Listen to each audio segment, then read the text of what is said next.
Сәлеметсіздер ме, құрметті көрермен, біздің каналға қош келдіңіз. Әлемде және Қазақстанда болып жатқан жаңалықтарды алғашқылардың қатарынан бірінші болып білгіңіз келсе, арнамызға жазылып лайк түймесін баса кетіңіз.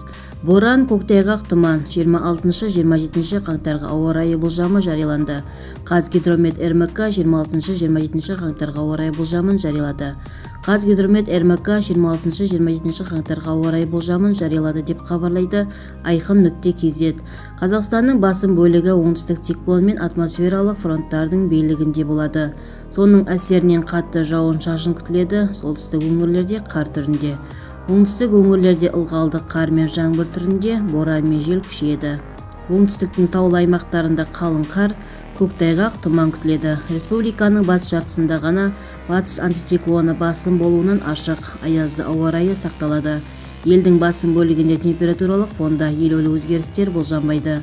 Оңтүстік өңірлерде ауа температурасы түнде 8-ден 13-ке дейін, таулы аудандарда 18-ден 23 аяз, күндіз 2-ден 7-ге дейін, таулы аудандарда 10-нан 15-ке дейін аязға төмендейді.